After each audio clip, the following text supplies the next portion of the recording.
I don't know if you consider 25 skills that you can learn with little to no land is a lot or not, but there are actually more. I'm just sort of giving some of the ones that I'm more familiar with. There are so many skills that you can learn and so many things that you can do without land or very little lands. This is the Homesteading for Beginners podcast, and I'm Mona Weathers, your host. If you are desiring to start a homestead, or if you already have started your homestead and you just want it to be sustainable and long lasting, then this is the podcast for you. So I encourage you to listen to today's podcast episode because I will be talking to you about 25 ways that you can start your homesteading journey with little to no land. If you're ready to get started on your homesteading journey, but you don't know where to begin, be sure to get the Homesteading for Beginners checklist by going to healthyhomesteading.com/checklist. So we're going to go through the entire list. I will interject and share some of my experiences with those things that I do know about. But I just want you to really just think about what is available around you with what you have, and just think about whether you can start one of these skills or more than one of them and learn how to be more self-sufficient, more sustainable, live a more sustainable life with these skills. So here we go. Number one, of course, is gardening. You do not need very much land or any land for that matter to start a garden. Many people have started their gardening journey on balconies in apartment buildings, on top of apartment buildings, in community gardens that they do not own. So there are so many ways to learn how to grow food, and I am just a firm believer in get started as soon as possible, because the skill of learning how to grow food is really the most important part. It's not that you're very successful year one in your growing food journey, but it is important that you start that process so that you know what to do and what not to do. And, everything that you learn takes time. So start now. So gardening is one of the least expensive things that you can start with. So I highly recommend that you do that and just keep working at it. If you feel like you're a black thumb, listen to my episode on turning your black thumb green, and I will link that in the show notes. Number two is composting or vermicomposting. There's different types of ways to compost, but there's the type of where you have scraps or manure that you're piling and churning. Some composts, some animal manure needs to age and have plenty of time to decompose to be safe for your garden. But there are other things like vermicomposting, it's worm farming, worm composting. It is an excellent way for you to get started in a small space. It requires very little to startup costs to get started. And, I have a whole episode on that as well. It's with Natalie from Hey, It's a Good Life. And she has, we talk about vermicomposting, also being able to monetize that as well. So check out that episode, which I will have that linked in the show notes as well. Number three is preserving food. When you garden, you tend to have a lot of extra food and you need to know how to preserve that. There's a full episode with Melissa K. Norris on that as well. There's 9 different ways that she covers on learning how to preserve the food that you grow. You can preserve food that you buy. You don't have to grow it to learn how to preserve it. You can buy it as well. So check out that episode with Melissa K. Norris. That will also be linked in the description or show notes. Seed saving. Seed saving is an excellent way to save money and to continue your growing journey of, having a garden. Using seeds that you've purchased is far cheaper than using plants that you purchase, but using seeds that you've grown from your own plants is cheaper using seeds that you have to purchase, right? So it's really a good idea to learn what things are easier to save, because there are some things that are not as easy to save and they don't tend to be the original produce. So for instance, squash is one that cross-pollinates a lot. And if you try to grow squash the next year, it may not turn into the same squash that you you grew the previous year. So there's certain things that you need to know about seed saving. So it is a skill to learn. It's not just plucking off the seeds and using them. You can save tomato seeds, you can save all sorts of seeds. Herbs are really easy to save. So just know how to do that. Knowing how to do that will save you a lot of money.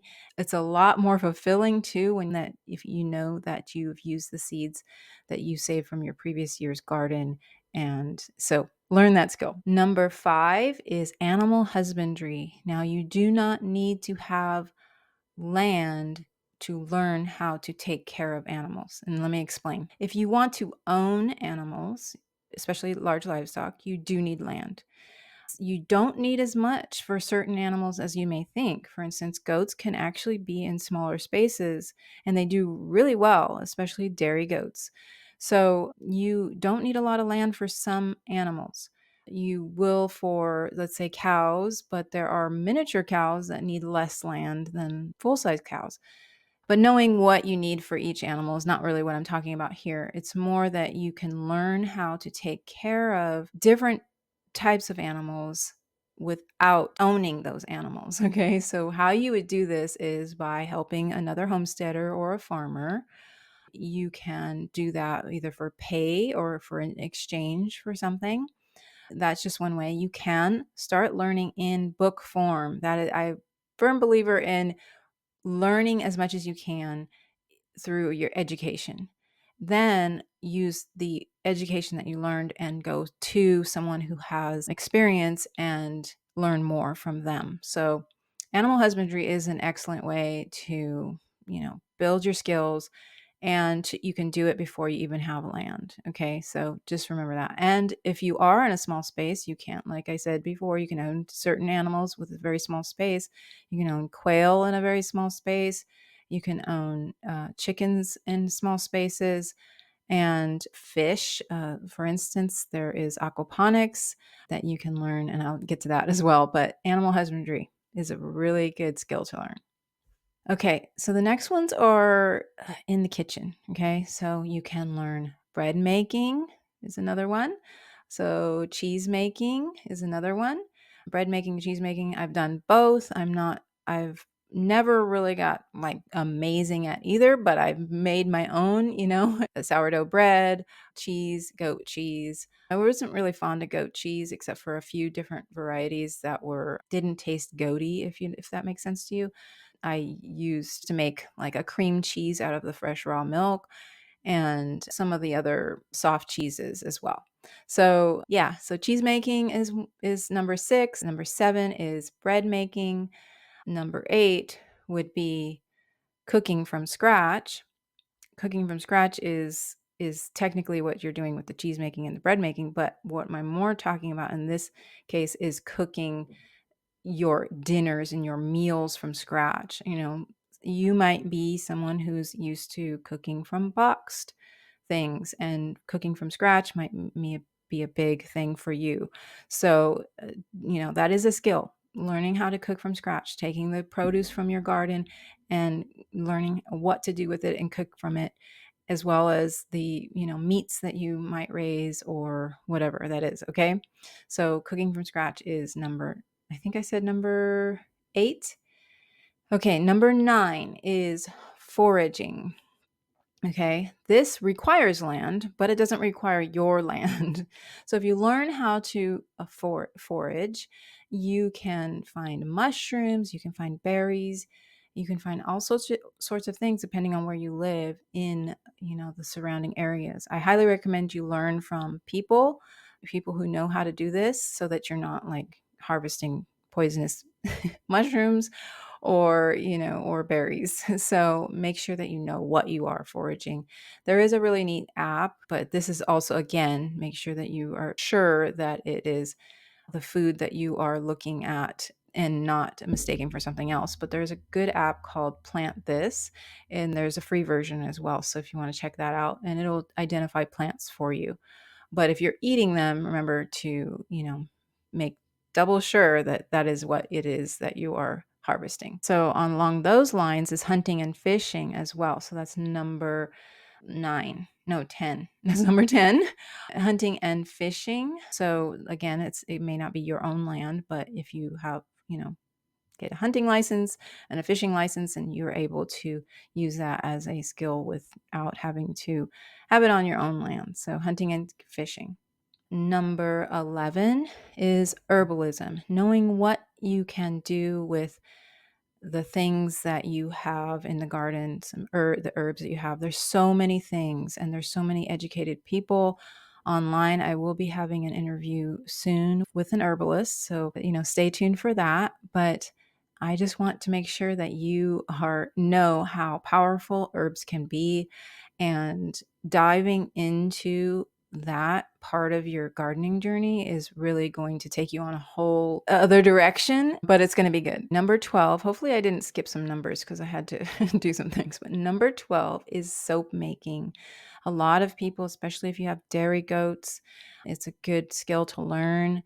But you can do other types of soap, lye soap that doesn't require milk, or, there's all kinds of soaps. There's glycerin soap, but just knowing how to make your own soap is really important, especially since you want to remain clean. And it's something that will allow you not to have to purchase soap from the store. And it's usually probably way more healthier than what you get from the store. I've lost count of my numbers, so we're just going to go with the rest of the things. But believe me, this is all 25 things. So the next one is welding. Welding is a skill that can provide so many things for you, especially if you like to build, and you don't need a whole lot of land to weld unless you have like large projects, of course. I don't really have any experience with this, and my husband welded a little bit in high school, but we don't have a welding machine. Welding torch, is that what you call it? But we want to one day add that to our homesteading skill set. And so along those lines also is carpentry. You can learn how to build and install things into your own home, on your own homestead, or build barns or whatever it is. So I highly recommend you learn is basic carpentry skills. It's something that I want to dive more into. My husband is really great at it, but basic carpentry skills is a really great skill to learn. And next is beekeeping. Beekeeping is so wonderful. I have been wanting to start a beekeeping for many years, and I haven't because I felt it was more difficult in the state that I was in before, which was California. It's way easier here, but I've shifted on how I want to approach that. And there's an episode with my friend Adam Martin, who is a natural sustainable beekeeper. It's a episode about community, and I'll link this as well. It's an episode about community, but I will be interviewing him again to talk about actually the whole natural beekeeping. So if you want to check that out as well. So the next will be food and budget planning. This is a skill that will keep you from spending too much, and it will help you get out of debt.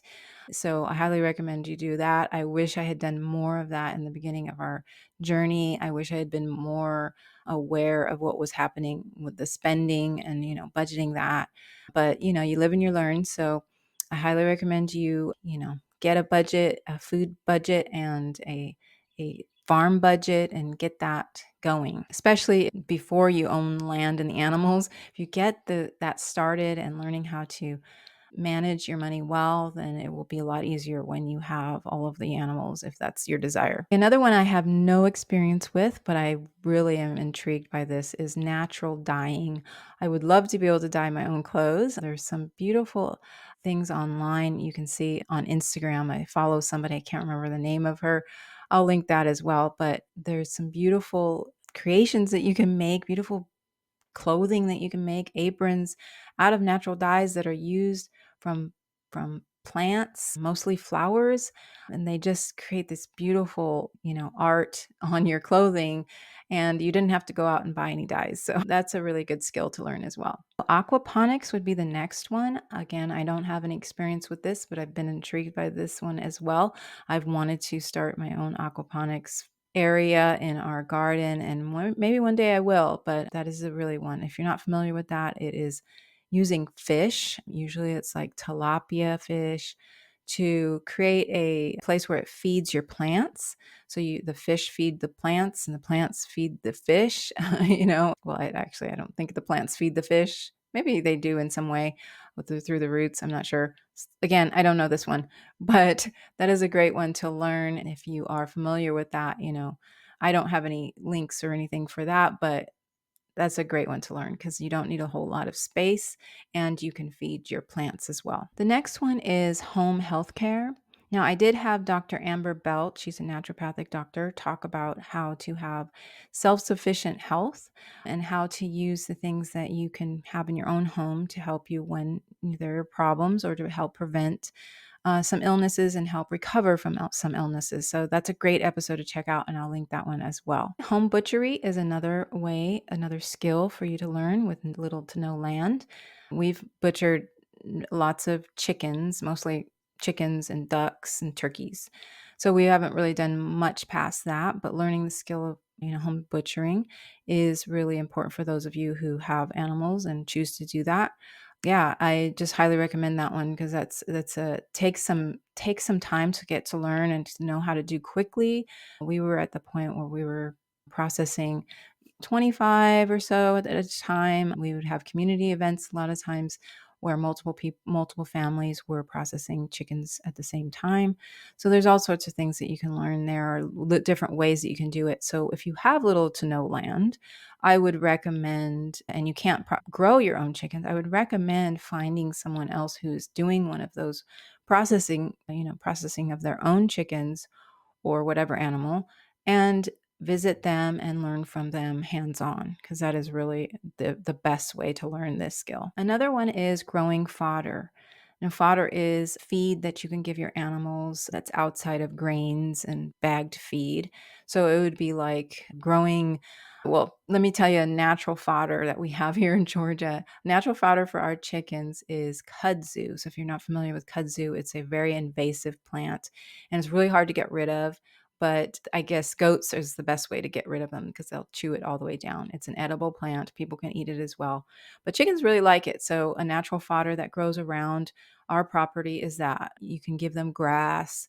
But you can actually, if you don't have your own backyard or large area where there is fodder, natural fodder is growing, you can grow certain things that can feed your animals. So you can grow in like trays and grow different grasses and things that you can feed your animals, which brings me also to growing microgreens. So some fodder could be growing microgreens for your chickens and animals. So that's the next one, is growing microgreens. And I do have an episode on how to grow microgreens with Laura Patterson. So I will link that as well. The next one is homeschooling. Now, I don't know if you've heard of my experience with homeschooling, but I homeschooled for 25 years.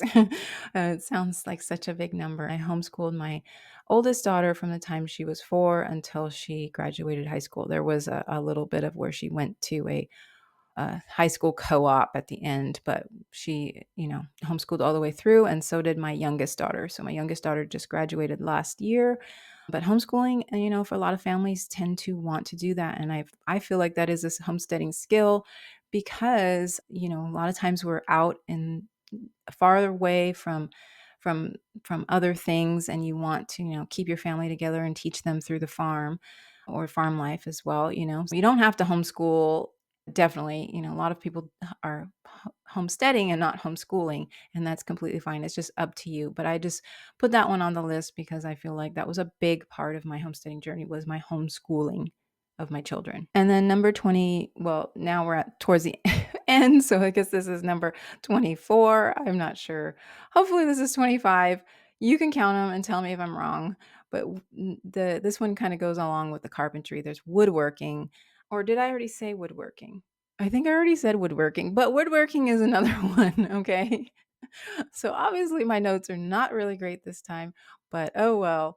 And then number 25, the last one, is permaculture design. Now, being able to know how to design your property to best provide food, but also to be able to have the whole property like holistically make sense. Having the things that need to be in the right place, things that are companions to each other, and things that'll shade the other plants during the times that it's in the most heat. I mean, there's just all sorts of information about permaculture that, it's still something I am still pursuing. I do have an episode on that with Larry Wheeler. He has his own homestead, but he also studied permaculture design. He's a friend of mine.